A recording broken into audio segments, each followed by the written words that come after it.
नमस्कार दोस्तों, हर्षित द्विवेदी एजुकेशन में आपका स्वागत है। मेरा नाम है विनीत सागर। कर्नाटका का कैपिटल बेंगलुरु में चमराजपेट करके एक जगह है। उधर एक मस्जिद है। मस्जिद के सामने एक बहुत बड़ा ग्राउंड है जिसका नाम है ईदगाह मैदान। इस मैदान का ओनरशिप को लेके इश्यूज चल रहा है दोस्तों। इश्यूज हिंदूज और मुस्लिम्स के बीच में नहीं है। बेंगलुरु का जो सिविक अथॉरिटी है, बृहद बेंगलुरु महानगर पालिका, वो और मुस्लिम वक्फ बोर्ड के बीच में है। तो आज इस वीडियो में ये पूरा इश्यू का बैकग्राउंड क्या है ये समझने की कोशिश करेंगे। शुरुआत करते दोस्तों वाई इन न्यूज। ये इश्यू वैसे काफी साल पुराना है, पर रिसेंटली ये न्यूज में इसलिए आया, बकरीद समाप्त होते ही हिंदू संगठनों ने चामराजपेट ईदगाह मैदान में गणेश प्रतिमा स्टॉल लगाने की योजना बनाई है। साथ साथ में उधर बंद भी अनाउंस किया है हिंदू संगठनों ने। तो ये क्यों हो रहा है ये समझने के लिए पूरा बैकग्राउंड समझना जरूरी है। जैसे कि मैंने आपको पहले बताया, ईदगाह मैदान लोकेटेड है चामराजपेट बेंगलुरु में। बेंगलुरु का one of the oldest locality है चामराजपेट। ईदगाह मैदान का लैंड ओनरशिप को लेके बृहद बेंगलुरु महानगर पालिका और कर्नाटका स्टेट बोर्ड ऑफ वक्फ के बीच में डिस्प्यूट चल रहा है। तो इस डिस्प्यूट के कारण हिंदूज और मुस्लिम्स के बीच में एक कम्युनल डिवीजन हो रहा है दोस्तों। वैसे ये जो एरिया है चामराजपेट, उधर मिक्स्ड लैंग्वेज डेमोग्राफी है, मतलब कई सारे लैंग्वेज बोलने वाले लोग हैं। साइजेबल पॉपुलेशन है, बहुत हिंदूज का भी मुस्लिम। तो बीबीएमपी के हिसाब से 1974 सिटी सर्वे रिकॉर्ड्स ये दिखाता है ईदगाह मैदान एक प्लेग्राउंड है विद ए खाता in the name of BBMP. अब ये खाता मतलब क्या है? खाता बेसिकली एक डॉक्यूमेंट है प्रॉपर्टी ओनरशिप को लेके।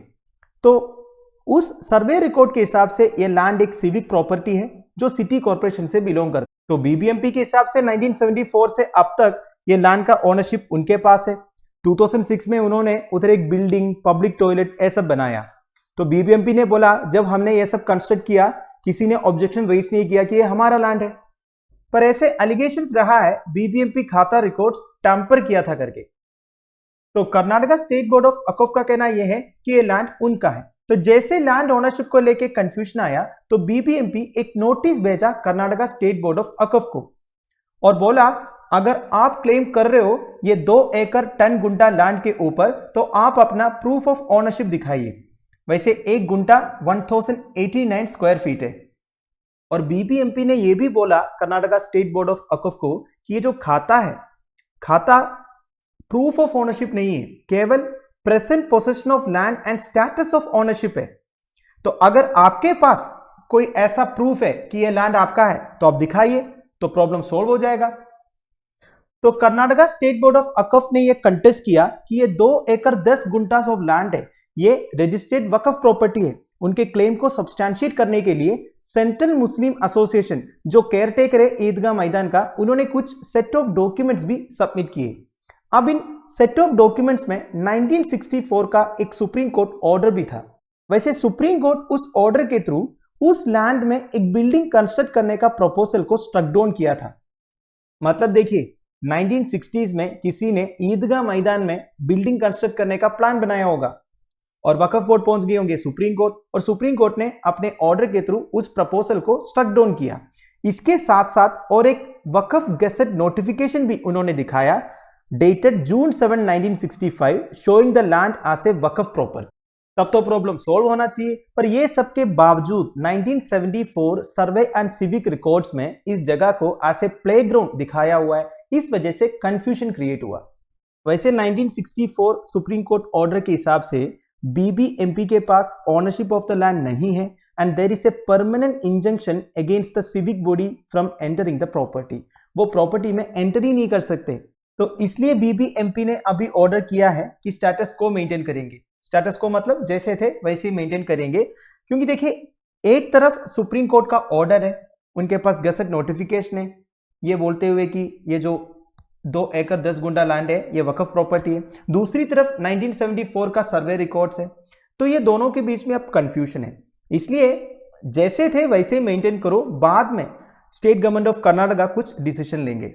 पर देखिए दोस्तों, मुझे नहीं लगता इस तरह के सेंसिटिव इश्यूज में स्टेट गवर्नमेंट ऑफ कर्नाटका कुछ अमिकेबल सॉल्यूशंस ढूंढ पाएंगे। अगर कुछ कर सकता है तो वो कोर्ट ही कर सकता है।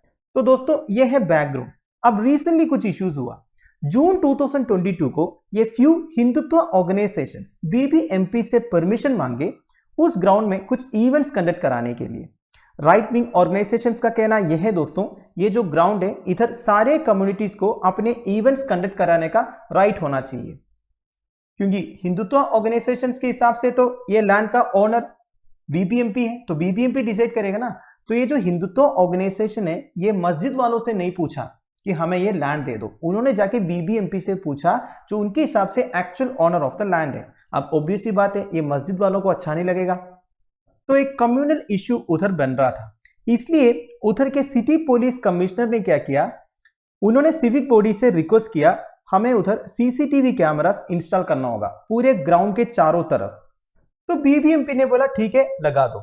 जून 11 को बीबीएमपी के ऑफिशियल्स ईदगाह मैदान आए एक अर्थ मूवर लेके और उधर ट्रेंच खोदना शुरू किया। बेसिकली सीसीटीवी कैमरास के लिए अंडरग्राउंड केबल्स ले करना था। अब ये खुदाई के बारे में उधर के रेजिडेंट्स को कोई कम्युनिकेशन नहीं मिला था, तो ये देखकर उधर के मुस्लिम रेजिडेंट्स को ये लगा कि उस मैदान में बहुत बड़ा एक दीवार कंस्ट्रक्ट करने वाला है। ऑलरेडी मामला गर्म था, ऊपर से जब बीबीएमपी ने ऐसा एक काम शुरू किया तो और टेंशन बढ़ गई। जब ज्यादा ही हल्ला हो गया तो बीबीएमपी ऑफिशियल्स वापस चले गए। बाद में उन्होंने सीसीटीवी कैमरास तो इंस्टॉल किया, पर इस बार ओवरहेड केबल्स लगाया, अंडरग्राउंड नहीं। पर दोस्तों देखिए चीजें तो हाथ से थोड़ा सा निकल गया है, क्योंकि आज उधर बंद है। किस लिए बंद है कि हिंदुत्व ऑर्गेनाइजेशंस का कहना है ये जो लैंड है ये वक्फ बोर्ड का नहीं है, ये बीबीएमपी का है, तो बीबीएमपी डिसाइड करेंगे उस ग्राउंड में क्या होना चाहिए।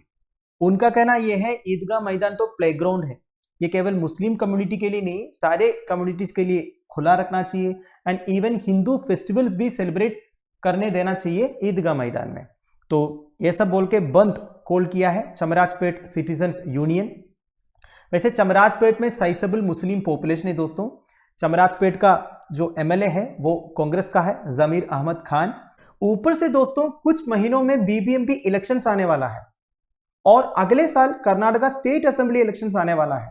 अब आपको पता ही होगा इलेक्शंस के टाइम पर इस तरह की जो कंट्रोवर्सीज है वो और गर्म हो जाता है, क्योंकि political parties and political leaders इस तरह की कंट्रोवर्सीज को यूज करते हैं और इससे हिंदूज और मुस्लिम्स के बीच में प्रॉब्लम्स हो सकता है।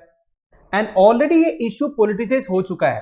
कांग्रेस का जो कर्नाटका स्टेट चीफ है डीके शिवकुमार, उन्होंने बोला है इस तरह के इश्यूज इसलिए हो रहा है कर्नाटका में क्योंकि कर्नाटका में बीजेपी गवर्नमेंट है।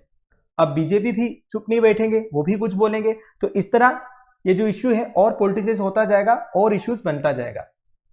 तो दोस्तों दैट्स इट। देखिए वैसे ही देश में प्रॉब्लम्स की कोई कमी नहीं है। कुछ लोग ऐसा है जो हमेशा हिंदू मुस्लिम मुस्लिम हिंदू करते रहते हैं। अब पॉलिटिकल लीडर्स के लिए इस तरह की कंट्रोवर्सीज एक बेट है दोस्तों। वो इलेक्शन से पहले कुछ ना कुछ ढूंढते रहते हैं कि क्या बोल के अब वोट मांगे। मेरे हिसाब से इस तरह के जो इश्यूज को वायलेंट बनाने में political leaders and political parties का रोल तो है। अगर वो इन्वॉल्व नहीं होंगे तो चीजें अपने आप सोल्व होने का चांसेस है। चांसेस बोल रहा हूं, 100% ये नहीं बोल सकता पॉलिटिकल पार्टीज इन्वॉल्व नहीं होने से चीजें सोल्व हो जाएगा, क्योंकि ये सब सेंसिटिव इश्यूज हैं। फिर भी देखिए दोस्तों ऐसे इश्यूज में पॉलिटिकल पार्टीज को मैच्योरिटी दिखाना चाहिए। जो भी है दोस्तों, हम यही उम्मीद करेंगे कि ये इश्यू भी अमिकेबली सोल्व हो जाए और सब शांत हो जाए। Thank you for watching, bye bye, have a nice day.